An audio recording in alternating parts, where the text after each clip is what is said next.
ಯಾಕೆ, ಏನಾಯಿತು? ನಾನು ಅವನ ಹತ್ರ ಮೊನ್ನೆ ತುಂಬ ಜಗಳ ಆಡಿದೆ. ಅದಕ್ಕೆ ಅವನು ನನ್ನ ಹತ್ರ ಕೋಪ ಮಾಡ್ಕೊಂಡಿದ್ದಾನೆ. 2 ದಿನ ಆಯಿತು ಫೋನೇ ಮಾಡಿಲ್ಲ. ನನಗೆ ತುಂಬ ಬೇಜಾರಾಗ್ತಿದೆ. ಪಾಪ ಎಷ್ಟು ಅಳ್ತಿದ್ದಾನೋ ಏನೋ, ಎಷ್ಟು ಬೇಜಾರು ಮಾಡ್ತಿದ್ದಾನೋ ಏನೋ. ನನಗೆ ಅವನ ನೆನೆಸಿದ್ರೆ ತುಂಬ ಕಷ್ಟ ಆಗ್ತಾಯಿದೆ. ನಾನು ಫೋನ್ ಮಾಡಿದ್ರೂ ರಿಸೀವ್ ಮಾಡ್ತಿಲ್ಲ. ಸರಿಯಾದ ಗೂಬೆ ಕಣೆ ನೀನು. ಎಷ್ಟು ಸಲ ಹೇಳಿಲ್ಲ ಅವ್ನು ಸರಿ ಇಲ್ಲ ಅಂತ. ಅವನು ನಿನ್ನ ಗೋಸ್ಟಿಂಗ್ ಮಾಡ್ತಿದ್ದಾನೆ. ನಿಂಗೆ ಅವನ ಬಗ್ಗೆ ಗೊತ್ತಿಲ್ಲ ಕಣೆ. ಅವ್ನು ಹಾಗಲ್ಲ.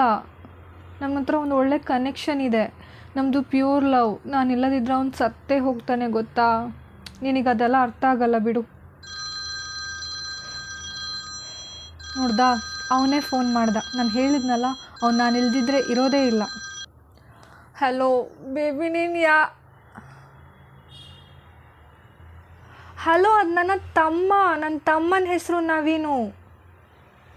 ತಮ್ಮನ ಹೇಗೆ ಬೇಬಿ ಬ್ಲಾಕ್ ಮಾಡೋಕ್ಕಾಗತ್ತೆ? ಅಪ್ಪನೂ ಬ್ಲಾಕ್ ಮಾಡಬೇಕಾ?